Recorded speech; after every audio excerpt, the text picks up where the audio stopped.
अस्सलाम वालेकुम दोस्तों, इंडी स्केल में मैं आपको दोबारा वेलकम करता हूँ। आज हम पढ़ेंगे impurities of water. Fourth 7th class की साइंस है और 4th चैप्टर है वाटर के बारे में, पानी के बारे में। तो हमने पीछे पानी को थोड़ा बहुत पढ़ा था। तो आज इम्प्योरिटीज़ वाटर में जो पानी में जो ख़राबियाँ हैं, जो शफाफियत को ख़त्म करने वाली चीज़ हैं, जो प्योरीफिकेशन को बदला कर इम्प्योरिटीज़ में चेंज करती हैं, वो कौन कौन सी चीज़ें हैं उनको हम पढ़ेंगे। तो as you have studied earlier that waters get impaired by attrition of untreated sewage water from a domestic use, untreated water that contains harmful chemicals from our industries, and water runoff from our agriculture that contains harmful pesticides and fertilizers. सबसे पहले कहता है कि impurities, impure water हम तब कहते हैं, तब पानी हमारा इम्प्योर होता है, ख़राब होता है, जब उसमें हम वो अनट्रीटेड वाटर, वो जो बगैर साफ़ किए हुए, जिसको कोई साफ़ करने की कोशिश न करे, ऐसे ही जो सेवेज, जो हमारा गटर नालों का पानी आता है, वो हमारा डोमेस्टिक यूज़ से जो इस्तेमाल आता है, वो अगर उसमें दाखिल हो जाए तो जाहिर सी बात है वो हमारा पानी इम्प्योर हो जाएगा। Untreated water that contain harmful chemicals from our industries and water run off from our agriculture that contains harmful pesticides and fertilisers. एक वो जो हमारी इंडस्ट्रीज़ में से आए, दरअसल पर इंडस्ट्रीज यूज़ होने के बाद जो यूज़ शुदा पानी, जो इस्तेमाल शुदा पानी है, वो ख़राब होता है, केमिकल से भरा होता है। वो जब आता है पानी में तो जाहिर सी बात है वो क्या होता है, वो ख़राब होता है, इम्प्योर होता है, प्योर नहीं होता। उसके बाद जो हमारी ज़मीनों में, ज़मीनों से होकर जो पानी जाता है, हाँ, अगर ज़मीनों से खाली पानी जाए तो साफ़ होगा, लेकिन क्योंकि ज़मीनों में हम क्या इस्तेमाल करते हैं, एक तो पेस्टिसाइड्स हार्मफुल, जो ख़तरनाक, यानी कि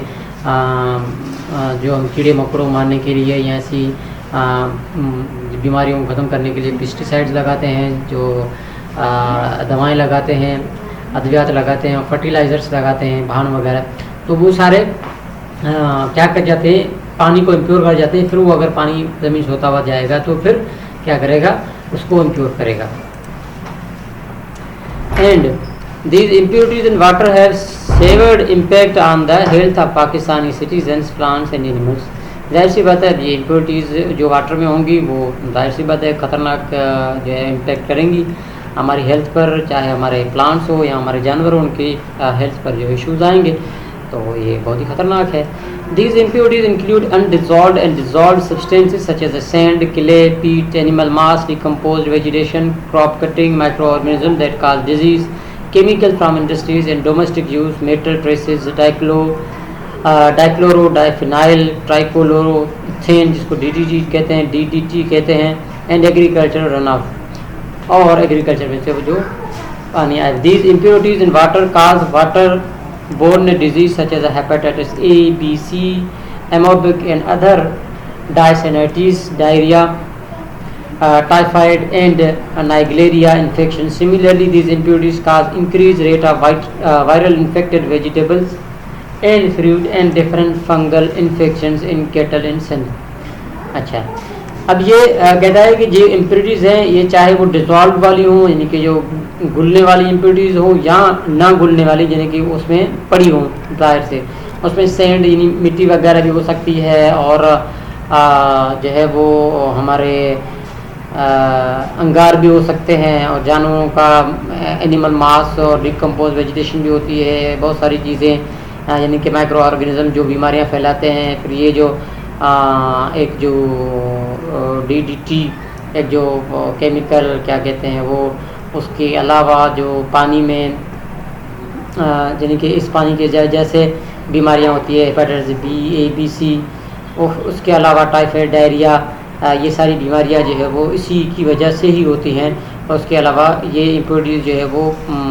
वायरल इन्फेक्शन भी इन्फेक्ट भी पैदा करती हैं, वेजिटेबल्स में हो, चाहे फ्रूट्स में हो, या फंगल इन्फेक्शन होता है, जैसे हमारे कैटल्स वगैरह जो में हैं उनको भी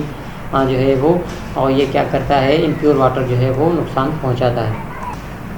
Worrying, according to Pakistan water situational analysis report 2014, Pakistan's fresh water sources are not safe for irrigation,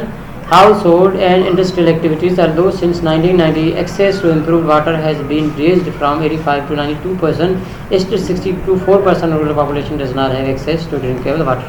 कहते हैं एक जो है वो Pakistan water situation analysis report जो बनाई गई थी 2014 में, वो कहता है कि फ्रेश वाटर सोर्सेज जो है वो सेफ़ नहीं है इरिगेशन के लिए या काम घर के लिए या इंडस्ट्रीज एक्टिविटीज़ के लिए। कहता है कि अल्दो जो 1990 से वाटर के एक्सेस में जो है वो उसको जो इम्प्रूव करने की जो कोशिश है वो पर 85% से 92 तक इंक्रीज़ हो चुकी है, पर फिर भी अभी तक भी 64% रूरल पॉपुलेशन जो है वो इन्हीं के जो देहात में रहते हैं उनको